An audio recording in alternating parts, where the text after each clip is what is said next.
On Primetime Politics tonight, a military leadership rocked by allegations of misconduct gets a shakeup as the federal government also plans an independent body to investigate claims of wrongdoing. Why is it so hard to change the culture in the Canadian Forces?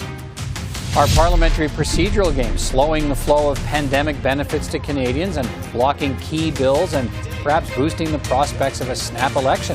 MPs will be here to debate that. And waiting for guidance. As more and more Canadians get vaccinated, the discussion turns to the rules for distancing and socializing.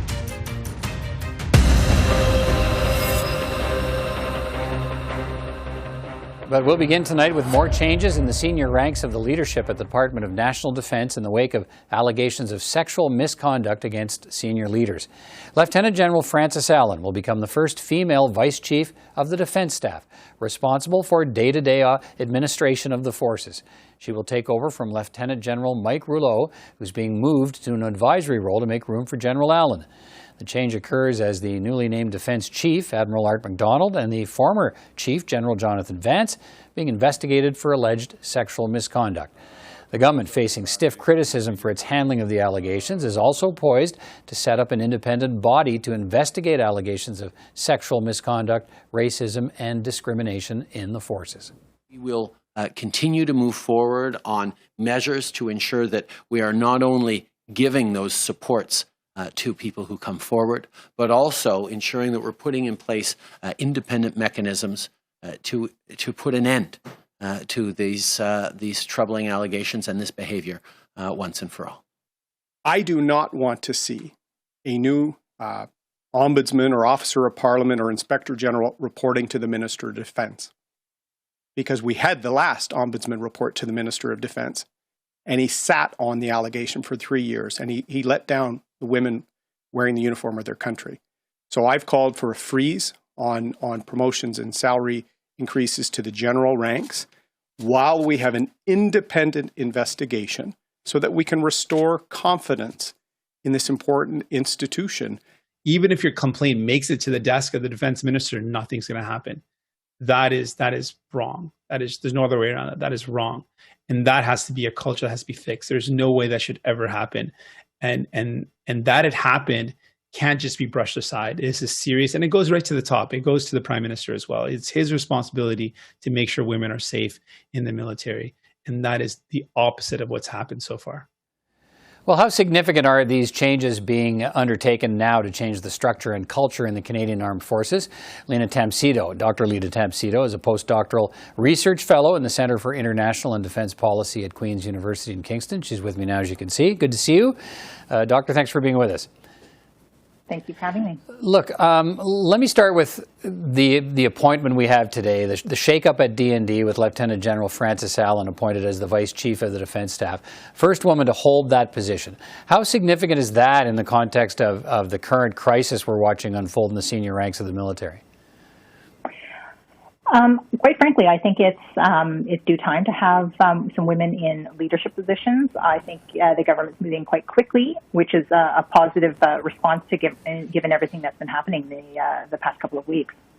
What change can she be expected to achieve or to try to achieve when, I think there seems to be a consensus that the programs that the forces have implemented since 2015 have had little effect on the military culture so far. So what's she facing? I think she's facing a bit of an uphill battle. I mean, being a woman of high rank within the military, she is well aware of the current military culture. So, I mean, she's in a position where she can lead and make substantive changes to what has been plaguing the military this entire time. What do you think we should watch for? I think we're going to be watching for someone who will start to change the tone and the culture of the Canadian Armed Forces. I mean, when we talk about sexual misconduct, we're not talking about just singular acts of sexual misconduct. This is something that's systemic. It's a culture shift that needs to happen. It's a culture that really thrives on having compliance and a very strong structure of hierarchy, which is important for given the task for what the Canadian Armed Forces is meant to do. However, what we're finding is that people are abusing that inherent hierarchy and structure of power. So what we're seeing with the appointment of Lieutenant General Frances Allen is that she might be bringing in this tone of change that the traditional masculine, male-dominated tone and culture might be beginning to shift. Tell me more about that. Is that what makes change so difficult in the forces? This, the stuff that prepares soldiers and military personnel for a crisis response, that cohesiveness, is the same thing that tamps down this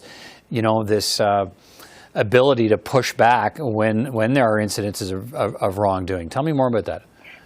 Yeah, absolutely. So the military culture is characterized by compliance, of unity, of cohesion. And once, anyone sort of steps outside of that or challenges, any sort of instruction or culture gets ostracized. So, I mean, that's what we've seen historically is that, women are having a difficult time coming out and disclosing these incidences. And so efforts have been made to change the culture. However, I mean, we've seen, various, things come into place like Operation Honor, which have been implemented with, very little success. Mm-hmm. So with change in leadership and sort of leading this culture change, hopefully we'll see some substantial changes. We're expecting the government to announce soon an arm's-length independent investigations body to take up complaints of sexual misconduct or racism, discrimination in the military, and take those investigations away from the military itself. How important will that new organization be? It is absolutely vital to have something that's outside of the chain of the command. One of the things that I've heard from the research that I've been a part of is that, there is very, high levels of suspicion, lack of trust amongst people who sort of step outside of, what is the expectation of behavior and rule is.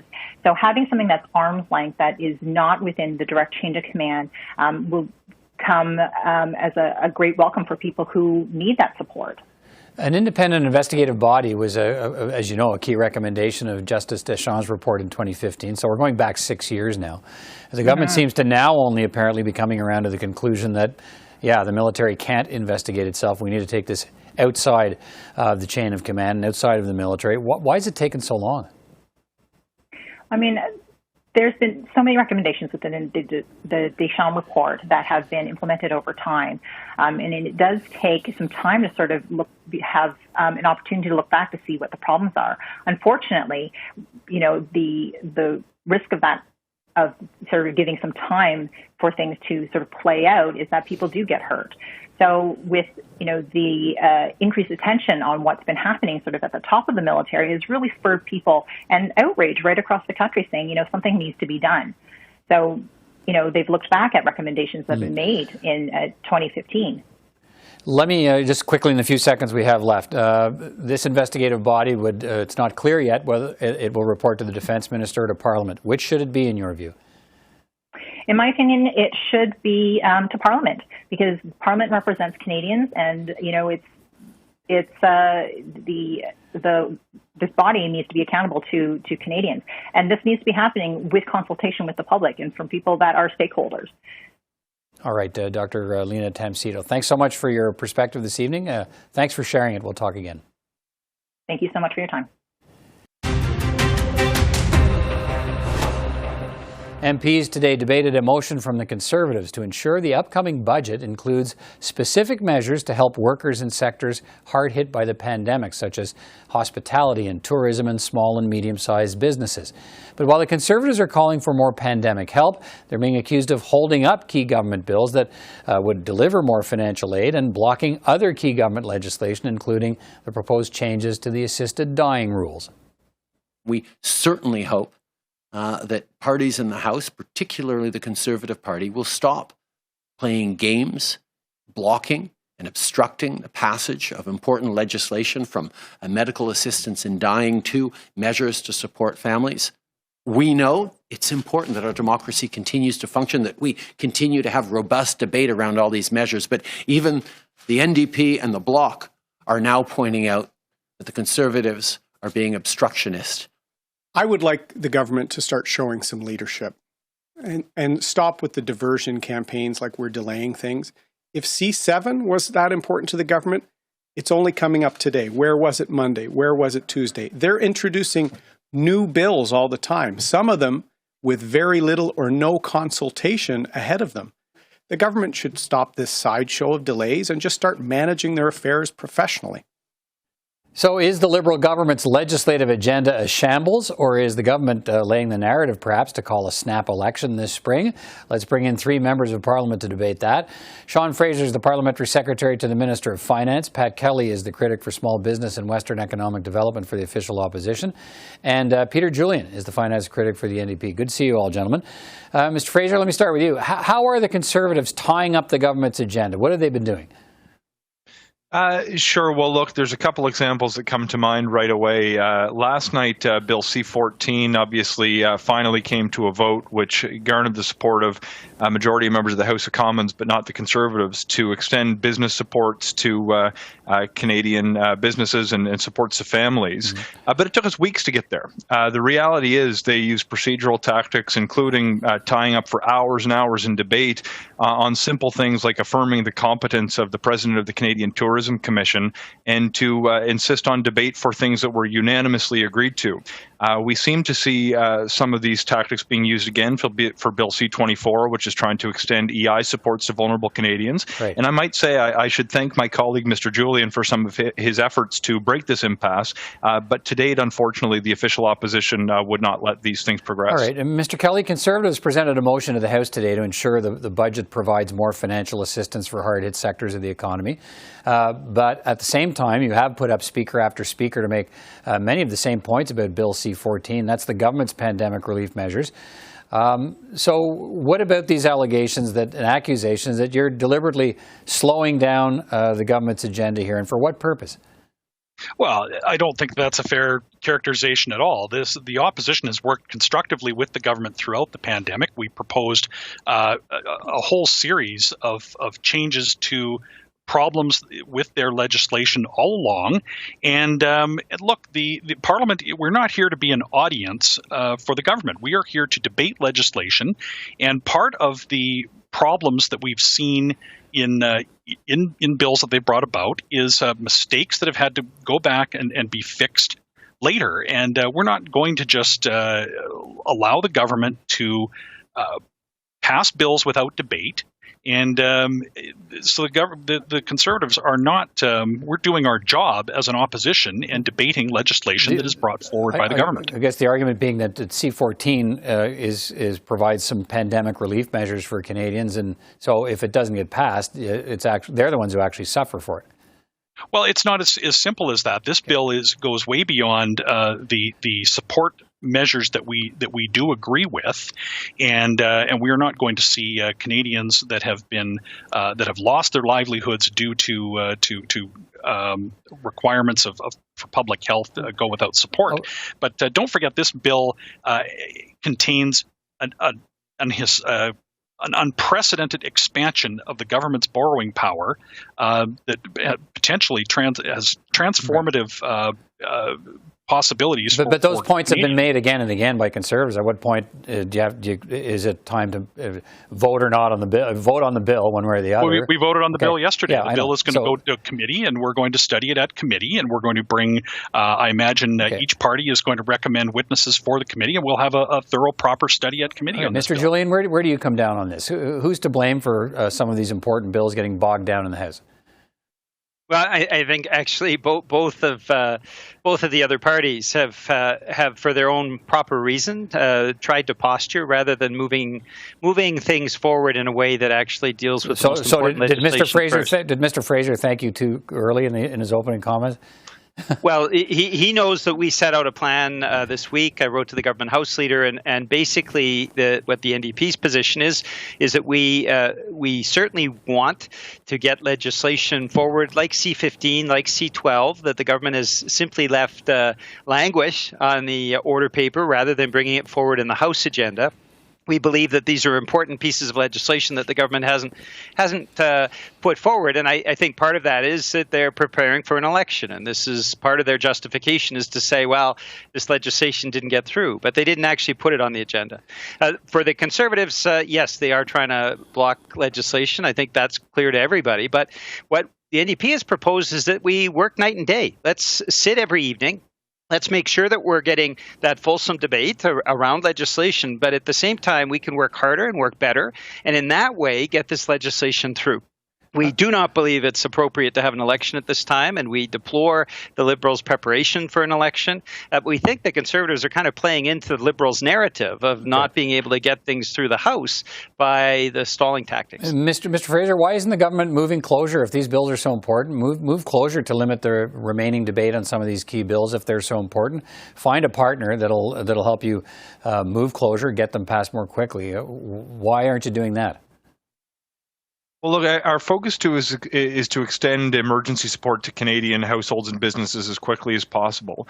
Using closure to prematurely limit debate wouldn't be necessary if parties would actually avoid just giving repetitious speeches. But one of the things that I want to point out, but for weeks your party, hang on, Mr. Fraser, for weeks your party suggested the Conservatives were holding up Bill C-14, the pandemic relief, and now it's been passed out of the House. But for weeks you've been saying they're stalling it. So if that was the case, why didn't you impose closure? I know you want to hear debate, but it sounds like you'd heard enough. Your patience had run out about C-14, but you didn't invoke closure. Well, look, this is an important point because it's not actually just the repetitious nature of the debate that's been taking place. We've seen on multiple occasions the Conservatives actually use concurrence motions of committee reports that that members of the House unanimously agreed to actually prevent the legislative agenda from being advanced. So it seems, regardless of what solution we may want to bring forward, there's going to be another tool employed by the opposition to delay these benefits to getting Canadians in need. Right, but is this about building a narrative so you can call a snap election? Saying, look, we can't work with the other parties. They're dysfunctional. We need to go to an election so we can implement our recovery plan for Canada. Not at all. And look, let me be unequivocal. That is not anybody's desire. I don't think it's the desire of any party, any member of any party in the House. Our focus right now is to move forward legislation that's actually going to improve the quality of life for Canadian households and support Canadian businesses. Okay. Mr. There's Kelly? an awful lot of talk. Okay, let me jump. Mr. Kelly, look, one of the bills that everybody's watching is the legislative changes to the assisted dying regimen, and that's still before the House, still being debated. And are Conservatives trying to delay the passage of the assisted dying bill changes till after the virtual convention next week, so as not to anger the social conservative wing of the party? That's what the Bloc leader, Mr. Blanchet, suggested today. That's what he said you're doing. Well, he's entitled to his opinion, but there's no agenda around that. We have members of our caucus, and indeed members of Parliament, all members of Parliament should use their voice in Parliament to speak on behalf of their constituents and be on about issues that are important to them. And we hear this. We've heard this throughout the last Parliament. We heard it in this Parliament that for the government to characterize MPs doing their job, engaging in debate as just obstructing the government's agenda. Look, Bill C-7 was seriously amended, was significantly amended in the Senate, and many members have a different opinion of this bill now than they would have before it was amended. The amendments are not trivial; they're fundamental to the bill, and they should be debated. Okay. And if members want to debate them and have something to say on the bill on behalf of their constituents, they ought to be allowed to do so. That's their job. Mr. That's Julian, what they were elected to do. What's your view on that? Your leader, Mr. Singh, has said today the NDP isn't ready to support shutting down the debate on assisted dying because of the concerns of the disability community, and the NDP wants more funding for the disability community. So, I mean, the Conservatives aren't alone. The Conservatives aren't alone in arguing for more debate on at least on C-7. Well, what we've said is that people with disabilities actually need to have supports in place right across the country, and that's what we've been pressing for over the last few months. But the reality is, if the Conservatives want more debate, we've suggested, and we proposed yesterday, let's sit all evening. Let's work harder. Let's work smarter. And this is what I find disingenuous is when Conservatives will not accept these evening sessions that the NDP is proposing, but at the same time say that they need more debate. And there is no doubt that Mr. Trudeau is preparing for an election. Jagmeet Singh has asked him repeatedly to be very clear that he will not call an election during this pandemic, and he's refused to answer. Okay, the NDP's position is clear. We do not believe it is in Canada's interest to have an election in the middle of a pandemic. All right, Mr. Kelly, why not sit nights? Well, we have agreed to additional sittings. A parliamentary workload beyond that which is normal. Look no further than our own finance committee that is working throughout the constituency weeks to make sure that private members' bills have time to be debated properly at committee, and we're all ready to begin debate. But would you favor? But you don't favor late night sittings of the House to clear some of this legislative backlog? Well, I think the government has to be responsible for the mismanagement of its own agenda and its own calendar. I mean, this is a government that prorogued the House and created its own series of delays. I don't want to dwell too much, but that may be the case. But here we are, and if these bills, if you want these measures passed, and you think there's room for more debate, you can do that by having night sittings, regardless of who's responsible for mismanaging.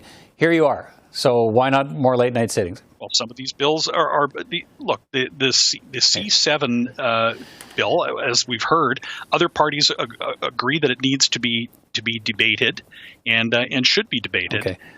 We have engaged in emergency debate in the evening. It's not like we haven't had evening sittings, and we right. But emergency debate, like I don't want to get into the weeds here with people. Emergency debates are a whole different set of rules and requirements than having parties agree unanimously to extend debate. Right. I'll have to leave it at that. We'll have a chance to come back at this, I'm sure. Thank you all for your time today, gentlemen. Appreciate it. Pleasure as always. Thanks. Thank you very much. Take care. The United States has issued its guidelines for how people who have been fully vaccinated against COVID-19 can alter their behaviors, including gathering without masks or restrictions inside with others who've been immunized, and meeting grandchildren again. What about guidance for Canadians who've been vaccinated in this country? Here's Canada's Chief Medical Officer of Health earlier today. We have considerable community-level transmission at the moment, although things have improved. We don't know what the variant's about to do and whether we can keep control on their spread at the same moment as the vaccine coverage is just beginning. So I think we need to take a thoughtful approach. But it is important that we have to evolve our public health approach as more Canadians are getting vaccinated. So I think our key message is keep your current personal protective measures for now. Dr. Lisa Barrett is an infectious disease specialist at Dalhousie University's Department of Medicine in Halifax. She's with me now. Good to see you again, Dr. Barrett. Thanks for the time you're giving us this evening to talk about this. The United States started, they're ahead of Canada on vaccinating their population, and the Centre for Disease Control and Prevention in the U.S. is now issuing guidelines about what precautions can be dropped after you've received 2 shots of vaccine. For instance, spending time with other immunized people without a mask in private settings, hugging your grandkids, and so on. When's the time to have that conversation about how Canadians who've been vaccinated should behave, and would our advice be any different? Yeah, it's a hot topic these days. The rate of change of information and data around vaccines is very, very fast. And we're getting more and more information that says that even if you're not completely protected from infection with one of these vaccines, you certainly are protected from severe disease and the high viral loads, perhaps, that lead to higher or faster transmission. So it does seem that the CDC guidance makes some sense. Here in Canada, we are further behind on vaccination and in particular getting people fully vaccinated. So the CDC guidance does refer to people who are fully vaccinated and for mask-off behavior or activities in the home. So still not random outings of mask-off behavior with just anyone just because you're vaccinated. Right. Hopefully, we'll start to see that we'll get enough people with both doses here in Canada soon. And it's a really good conversation to have, but we should be mindful of ongoing changes with variants. And if we do open that up, be also prepared to change it if we see a signal that it's a little too much too soon. Right. These are some of the points that Dr. Tam made today. This concerns around still signs of community spread and the saturation of vaccination. Right. Those two things are so clearly interconnected when we start talking about when it's time to ease restrictions. Absolutely. So we're not talking about herd immunity or saturation immunity, even in the US, when they are talking about these CDC guidelines around getting some activities within the home, within family members for mask-off activity. In Canada, I think we still have some good opportunities to include regular and routine testing, even if people have been vaccinated, to kind of augment and add extra layers of protection to their new social activities as they go forward. But certainly when community spread is present and or people haven't received both doses, even that in-home activity among unmasked folks who are coming from different places perhaps, we should really take with a grain of salt, go low and go slow. Right. Look, we're seeing a new outbreak at a nursing home in British Columbia among residents and staff who have in fact already been vaccinated, and some new infections in people who have had both shots of vaccine already. What should we take from that? Yeah, I don't think this is completely unexpected. I'm an immunologist as well as an infectious disease person, and I am very, very carefully watching the variants that are out there in the community, but also the real world experience with these vaccines. It does take up to 2 weeks after your first shot, and of course, 2 weeks after your second shot to become fully vaccinated, to have full effect of the vaccines.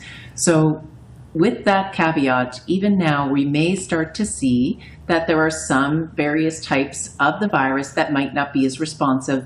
And this is exactly why continued testing, early surveillance is going to be so key over the next number of months. So I don't think I would expect that our fully vaccinated communities are going to be with outbreaks. We have to keep on with testing, tracking, and being very mindful of symptoms as we go forward. We are also hearing some cases of people suggesting, look, they might hold on getting vaccinated, hold off rather, so they can wait for one of the vaccines that has proven more effective, rather than maybe some of the ones that have slightly less, proven less effective. What's your response to that kind of thinking? Yeah, it's really confusing information, really confusing messaging. So the first thing is that all of these vaccines are safe and all of them work very, very well against the worst outcomes. So I think people should remember that.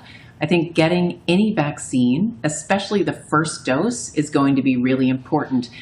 Even if people around you are getting that first dose and it's not perfect in terms of the responsiveness, no vaccine is, by the way, that's still better than having not vaccinated people around you. So short answer, take any vaccine that comes towards you, especially for the first dose, and then also expect to learn more as we go on, and we will optimize vaccines, both the dosing, the schedule, as we go forward. All of them are safe, all of them are good. And so I think holding off right now, not something I'd recommend, particularly if we want to get populations that are starting to get vaccinated. Dr. Lisa Barrett, always great to talk to you. Thanks so much for joining us again this evening. Appreciate it. Thank you. That's our time for this edition of PrimeTime Politics from all of us here at CPAC. Thanks for watching. I'll see you next time.